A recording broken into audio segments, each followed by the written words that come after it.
ऐसी फिर से एक कहानी लेकर आए हैं जिसे सुनकर आप हैरान हो जाएंगे। एक बेटी का रेप होता है और ऐसी हैवानियत उसके साथ होती है कि उसके हाथों को बांध दिया जाता है, उसके हाथ पैरों को तोड़ दिया जाता है और उसकी आंखों को निकाल लिया जाता है। प्राइवेट पार्ट को इस तरीके से छल्ली किया जाता है जिसे आप सोच भी नहीं सकते। उसके साथ ऐसी दरिंदगी होती है, ऐसी हैवानियत होती है कि उसकी पोटी तक निकल जाती है। जब ये दृश्य उसकी बड़ी बहन देखती है तो वो बेहोश हो जाती है। गांव की 2 महिला थीं, वो भी इस हैवानियत को देखकर वो भी बेहोश हो जाती हैं और धीरे धीरे ये मामला जो कि मीडिया तक पहुंचता है, सोशल मीडिया में ये घटना वायरल हो जाती है। तो क्या है ये पूरी घटना, इसे जानने और समझने के लिए आप हमारे साथ बने रहिए। नमस्कार, सत श्री अकाल, आदाब, मैं रागनी आप सभी का स्वागत करती हूँ। जो भी भाई बहन हमारे चैनल पर नए आए हैं उनसे रिक्वेस्ट है कि चैनल को सब्सक्राइब कर लें और वीडियो अच्छी लगे तो लाइक जरूर कर दें। तो चलिए इस घटना को शुरू से जानते हैं। तो ये घटना है उत्तर प्रदेश के अयोध्या कोतवाली क्षेत्र का एक गांव लगता है और उसी गांव में एक बेटी है। गांव में धार्मिक कार्यक्रम हो रहा था।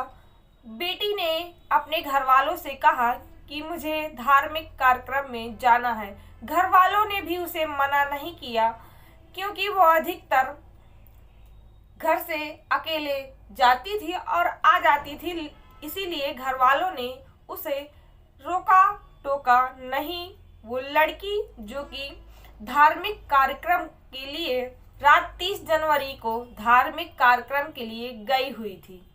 माँ बाप भूल जाते हैं कि बेटी घर नहीं आई है और वो सो जाते हैं। जब सुबह वो देखते हैं तो उनको पता चलता है कि बेटी तो घर अभी तक आई ही नहीं, तो घर में हड़कंप मच जाता है और इधर उधर बेटी को तलाश करने लगते हैं। हम आपको बता दें कि बेटी 21 से 22 साल की थी, लेकिन उसका मानसिक संतुलन जो था वो ज़्यादा विकसित नहीं हुआ था, इसलिए उसे घर वाले हों या आस पड़ोस वाले बड़े लाड से उसको रखते थे।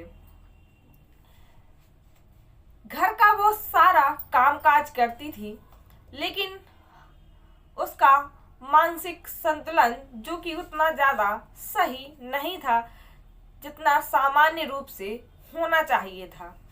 तो घर वाले और परेशान हो जाते हैं, उसको ढूंढने लगते हैं, लेकिन बेटी का कहीं पता नहीं चलता। तो कुछ लोग मिलकर सोचते हैं कि अब हमें जो कि कोतवाली जाना चाहिए और वहाँ गुमशुदगी की रिपोर्ट लिखा देनी चाहिए। वैसे ही देर हो चुकी है, अब और देर नहीं करना है।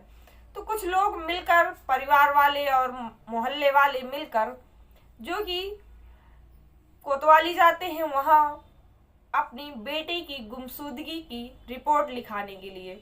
लेकिन जैसा कि हर बार होता है कि पुलिस वाले पहले उस मामले को गंभीरता से नहीं लेते हैं और वही रटी रटाई बात पुलिस वालों ने कह दी कि बेटी को और थोड़ा ढूंढो, बेटी आ जाएगी।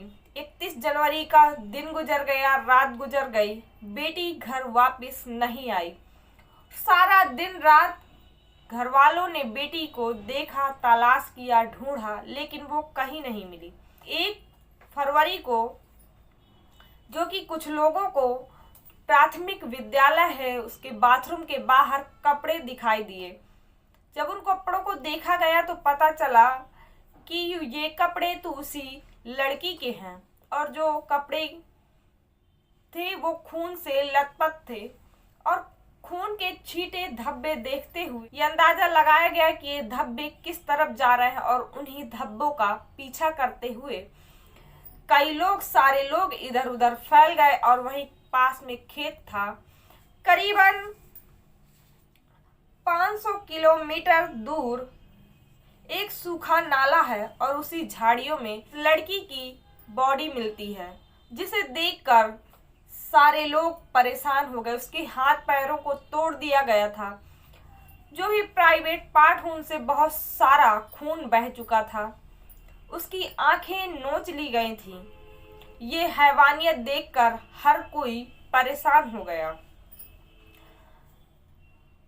पुलिस को सूचना दी जाती है। पुलिस बेटी को पोस्टमार्टम के लिए भेज देती है और ये जो खबर देखते देखते सोशल मीडिया में वायरल हो जाती है।